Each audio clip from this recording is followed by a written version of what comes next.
Ted Lasso Season 3, Episode 11. I think this episode was simultaneously brilliant and kind of flawed. Almost like I could say thank you and to the episode both at the same time. Don't take that too seriously, I'm being positive. The importance of Ted saying both of those things to his mum, just as Jamie did about his dad. That's easily my favourite thing about this episode.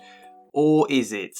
There, that vague intrigue might get you to stick around. That was a very good bit in this episode though, that brings back everything I've said in the past about the importance of anger. Yes, Ted's mum didn't help Ted process his dad's death in the healthiest of ways, let's say. Contributed to an attitude of glossing over it. She didn't mean to cause Ted hurt, probably didn't consciously realise, and did so out of her own pain at losing her husband. Suddenly on her own trying to raise Ted. It's painfully real. And we, like Ted, can empathise with that and appreciate all of the positive things his mum did, but also still be allowed to feel anger. The wonderful beauty of getting to see both the good and bad. I think I touched on this in my Pinocchio video. Not being angry at a person as a whole, but being angry about something they did. And being allowed to be angry about something specific without it tarnishing the love you have for them as a person. It's so nice to see that solid foundation of trust between them both here. I kind of celebrated when Ted swore at her. It's quite strong wording, yes, I assume that's British culture rubbing off on him. But damn right, it's what he needs. Finally, Ted letting some anger out, especially doing so in a safe space with a safe person who can understand it. Like this, anger is not destructive, it's helpful, it's liberating, and I love it. They you up, your mum and dad. They may not mean to, but they do.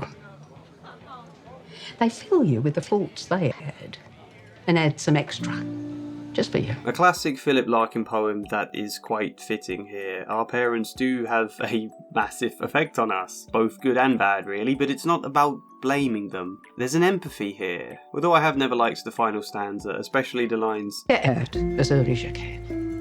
Don't have any kids yourself." Which I suppose is the part of May's poetical advice that Ted doesn't take on board here. There is a kid back home who misses him, perhaps tapping into feelings around Ted's own dad. We can't draw clear conclusions there, but the episode ends with Ted's almost certainly deciding to go back home to his son, and his mum kind of being a catalyst for that. The point about being allowed to feel anger without it tarnishing love, that is a fitting point when we come to some of the things I didn't like about this episode. So we're going to get into that now, then we're going to get into the big stuff I want to say. All of it though after World Anvil. I forgot to include my intro again, I was just going on, I've missed the chance for an intro now. We're going straight to World Anvil, yes. I like this.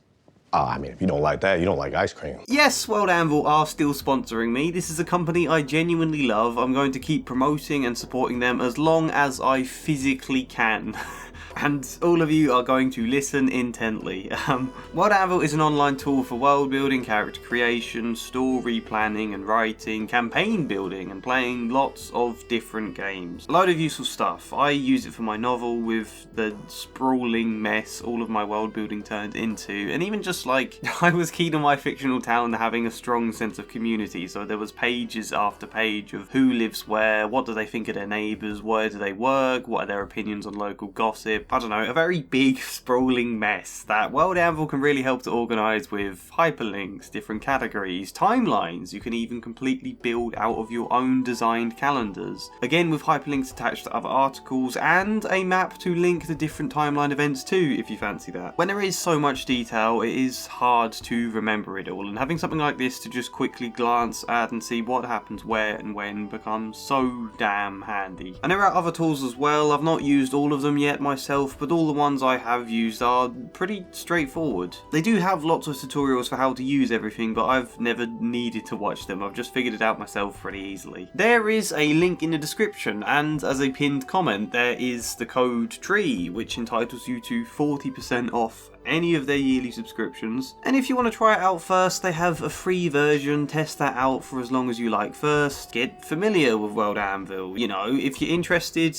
click the link. World Anvil. So again, these criticisms are fairly minor. I still love this episode, but certain elements were quite rushed. We've had some sudden leaps already this season, particularly in Nate's arc. He began this season being hard on his players, having obvious flaws in his man management, and we just then never explored them further. Never really saw any of what Nate was like at man management at all, and that's a shame. And now we begin this episode with Nate working at the Taste of Athens, which is a development I didn't hate. But Colin, Isaac and Will turning up straight away there, asking him to come back to Richmond. Where's that come from? We have to assume Will, who received his apology from Nate, he talked to Isaac and Colin, and now they've come to get Nate. But even so, the last we saw of Isaac having any opinion at all on Nate was giving him this evil stare. So it feels like there's a beat missing in the middle, you know? Also, the team are flying high in results. There's no obvious reason for them to be thinking of and seeking out Nate's help. It feels a bit forced and a bit out of the blue. Oh, no, I get it now. Out of the blue, because it's an episode about Man City with their Blue Moon anthem, and the Blue Moon Jamie walks towards to find his home. Yep, makes sense. No, I'm taking a mick out of my tendency to overanalyze. Right, the bigger problem is this. It's exactly what I was praising that Ted and Dottie scene for. Exactly what I liked in Jamie's conflict about his dad. They're both given space to be angry. Their anger and hurt was valid. Will got a very touching and thoughtful apology from Nate. Yes, that's obviously very good. But Will still deserves a chance to actually express how he felt, or at least to acknowledge it at all. You know, I'm glad he's forgiven Nate, but I feel A, Will deserves the chance to explain how it all felt from his perspective, and to be sure that Nate understands that, and B, I'm not sure Nate is going to feel truly forgiven unless they do actually talk about it. Instead, they don't mention any of that at all, and simply ask him to come back as though there was never anything wrong at all, and, like, if Ted and Jamie both get to say thank you and you, surely so does Will. We'll talk more, that's a pun, about forgiveness in a moment though. Let me chuck in another, much more minor criticism first. Richmond are now apparently really close to winning the Premier League. Is that realistically possible based on what we're told about their season? Maybe? I don't know if anyone else has tried this, but I went back and tried to add up all the information we're shown about their wins and losses and draws this season. If you really want to, you can pause the video here to read my calculations, but it doesn't matter. I predict they're on 78 points with one game left. That's the point. It could be more, it could be less. 78 points though, especially in a world where Pep Guardiola is now canonically manager of Man City, that makes 78 points with one game left a really unlikely number to win the league with. It's too low a number, except maybe for that freak season before Guardiola where Leicester, a team expected to finish bottom of the table, magically won the league with 81 points. And yeah, if my calculations are right, if and Richmond win their final game, they will have 81 points too, so that might be a tribute to Leicester City. That would be quite nice. But regardless of that, to be the probably only person here in the world cynical about the idea of Richmond winning, I feel like it's stretching things just for the sake of giving us the cosy fairy tale ending. I think this show hits a less cliched and stronger message if Richmond don't win their underdog story. And they still might not, yeah, but honestly I'd have liked to have seen them finish 4th or 5th instead of 2nd or 1st. This show isn't about beating our enemies, nor, as Pep reminds us in a very stilted cameo that quotes Ted Lasso himself. Don't worry about the wins or losses. Just help these guys be the best version of themselves on and off the pitch. I think winning them would undercut the impact of that message, and also deny Nate the potential to improve this team going forwards, and also take away from Ted's choice to go back to his son. To not win the league like he aims to do, but still choose to go back to Henry. That feels more impactful than to kind of get the best of both, you know? Again, this is a very minor criticism, and I expect most of you are going to disagree with that one, but I wanted to throw it out there. Now we're going to finally get on to discussing the good stuff, the things I care about, principally this. So this might sound a little repetitive of my last video, but forgiveness truly, well, depending on how you define the words, but truly, I don't think forgiveness is about accepting what another person did was okay. Also, you might now be able to hear Fred eating cardboard right next to me. People often feel that about forgiveness, I think. That if you forgive someone who hurt you, you're letting them off the hook and leaving it open for them to hurt you again and again, and you're just kind of expected to put up with it because that's forgiveness. Unintentionally, I think this is the idea kids get taught sometimes. Yes, it's good to forgive people, but that doesn't mean your hurt is no longer valid, that it somehow has to be dismissed or suppressed. A lot of people think to be a good person they have to just forgive and let go of the hurt, but letting go sometimes gets confused with bottling it up, and that can be a problem. And even with forgiveness, there's still situations often where you need boundaries that do sometimes require a great deal of skill to maintain. Forgiveness is not about letting other people off the hook. It's about two things: liberating yourself and, ideally, depending on the situation, offering the potential for growth. How does that relate to Ted Lasso? Well, yes, the first one there, liberating yourself, is what we saw a lot of last episode. The story of these two colossal figures in Rupert and Nate's dad, who, this is too strong a word, but Nate and Rebecca saw them as monsters in their minds. That is too strong a word, but we're running with it. The hurt they had been put through left them perceiving Rupert and Lloyd, as he's called, as these towering, scary, dangerous figures. For a lot of the time, that's how it would have felt. But then we have an episode of Rebecca seeing Rupert for who he really is. Not a monster. Maybe to Bex or to the assistant, yes, but personally to Rebecca, no longer a monster, just a small man. She sees him as a child suddenly. And I don't mean that in a bitter or patronising or dehumanising way, but in an empathetic way, The beautiful look of compassion on her face when she rejects Rupert's advances. There's something quite sad in this man. To completely speculate on no evidence at all, by the way, but something quite sad in a man chasing after youth through all of these young flings, only to realise what best connects him to his youth is the one person who remembers him from back then. In fact, I'm not actually sure that idea adds up with Rupert, but it's an interesting one to chuck out. Rebecca still went through what she went through, and that matters. That isn't erased, but she is no longer chained to it. Forgiving Rupert doesn't mean letting him into her life in this example, or accepting what he did as okay. It means no longer being afraid of him, no longer being trapped by the anger and hurt and fear. It means getting to move on and live a life that isn't still partly defined by this man. In that sense, the forgiveness isn't for him, it's for her. Which is exactly what the situation with Jamie this episode hits upon. Jamie's dad's, he's not great, to put it mildly. In the Amsterdam episode, there is a mention of his dad forcing a 14-year-old Jamie to lose his virginity to a woman in Amsterdam. A traumatic event that Jamie still isn't able to process. Must have been traumatizing. No. I don't know.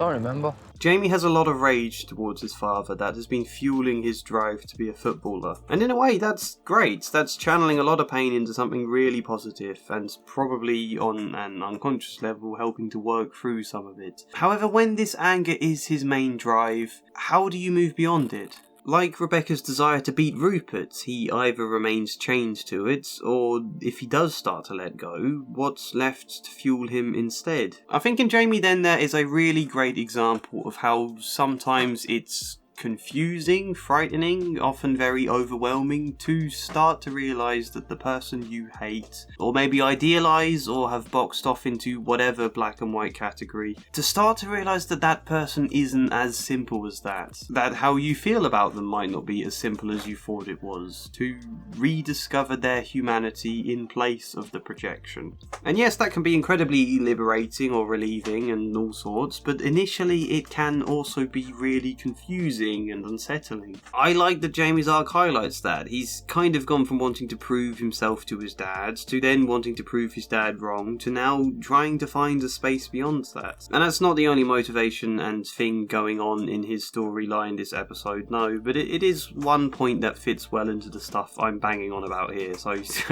I've simplified it to that. I love the very, very small shot we see of Jamie's dad. He has no lines, but we see all we need to see. The monster monster becomes human without it dismissing Jamie's pain. Was there a point to me saying all this when it's pretty much what I covered in my previous video? I hope so, because I think the point is human nature, human relationships, all that bundle of stuff is really confusing. You know, sometimes it feels paradoxical, and that's hard, and yeah, that's a pretty obvious statement for me to make, but this show has consistently done a wonderful job of illustrating that in a pretty relaxed sports sitcom. You know, sometimes shows are so caught up in getting tight dialogue and clear arcs that they don't leave space for humans to just struggle to wrap their heads around how they feel about other humans, so yeah, that's cool. But I said forgiveness was only partly about liberation. It can also sometimes be about something else too.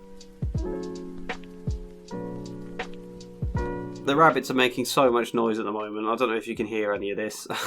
Is it faintly paradoxical to talk about the importance of boundaries in certain situations, but then also talk about the importance of second chances? Maybe, yes, I said it was confusing, that in a way is the point. And I don't like the phrase second chances. I prefer to think about it as whether or not you trust they have potential to grow, and whether or not they can believe that about themselves too. Sometimes you don't have trust for understandable reasons, but also sometimes people don't believe it about themselves. They believe they're bad, and a terrible friend who is doomed to always make things worse. A belief that can lead them down a route of stealing a car from a friend who has done nothing but try to help you. Well, no, I think Coach Beard's situation has more motives than that. I'm just throwing out a random example and assigning it to Beard there, but still, sometimes it's scary when people actually see the good in you. The problem with believing in a person's potential to grow, I think, is that it can lead you down a route of ignoring or dismissing or excusing all the things they do that are contrary to that. Or alternatively, being really personally hurt when they don't meet your expectations of trust. And you then feel really betrayed, like, I gave you a second chance out of the goodness of my heart and you stomped on it. Now you're getting nothing but shame from me, and that's not great. Neither of those situations are. And also, we can't all just go about like wonderful Ted Lassos affecting change in the Rebeccas and Jamies and Coach Beards and Nates and everyone of the world. Sometimes it can be difficult and dangerous, but also, sometimes your belief in another person can make all the difference in the world, even when they try to challenge that belief. If you've been watching my Katie series, you'll know all about how a child can seek to challenge or break your belief in them. And I think when it makes a difference is when you're seeing that person for who they really are. Or, you know, more of who they really are than just projections and things. Seeing the goods and the bads, the human. Coach Beard gives a touching monologue about his history, being lost in and out of prison, how Ted helped him. Then he betrayed Ted by stealing his car, only for Ted to convince the police that he had given Beard the car. Did Ted do that because he was too blind to see how he was being exploited? In a lot of situations, possibly, but from everything we know of Ted and from the effect his attitude seems to genuinely have on Beard, I'd imagine Ted saw Beard for who he truly was, both the good and the bads, and accepted and believed in him. And as a result, that's what Coach Beard's, I hope at least, is trying to do with Nate. In Beard telling the story of how he betrayed Ted, I think he is kind of illustrating that it was not okay for Nate to also do that to Ted. It makes Beard feel particularly annoyed because of that pesky projection, seeing himself in how Nate behaved, feeling anger at himself for what he did to Ted, and it leaving him now fiercely loyal to protect Ted here. But then also forgiving Nate. Forgiveness, I think, when it is deep enough, can not just be about liberating yourself, it could be about liberating them, freeing them up to grow. I suppose that might sound a bit idealistic. It's certainly not the kind of thing you can do in surface level apologies, you know, it has to be about seeing them. With all of that in mind, this was my favourite bit of the episode. Is it perfect? No, and I am slightly annoyed it has taken 3 seasons for Coach Beard to finally have a deeper bit of character, but thank God he finally does get a moment. It's wonderful. And it leaves me really eager to see what Nate's and Ted's next interaction is going to be like. Nate is set to arrive at Richmond at 10 10 AM, 30 minutes after Ted's talk here with Rebecca, where he probably explains he wants to go home. I'm excited for that. What else can I shove in really quickly? Really glad that Bex popped up again and this assistant have gone to see Rebecca. Even if we don't see anything more about this and don't know what else happens, I'm just really glad to know that this does happen and it's important. Jade forcing Derek to fire Nate didn't feel like the best communication in a relationship, but fair enough, Nate seems to appreciate it. Ted's mum coming to tell Ted about Henry is great and heartbreaking and perfectly timed in the season, but I'm gonna stop talking now. Like the video, subscribe, support me on Patreon if you fancy that. Thank you to old Anvil, but otherwise, hopefully see you next time. And as ever, a special thank you goes to Luke Hoare, Treat You Caber, Michael Gallagher, In Squares, Flying Spider, Samara Salsi, Joshua C. Follier, Chad Bramwell, and Michael Hart. Thank you.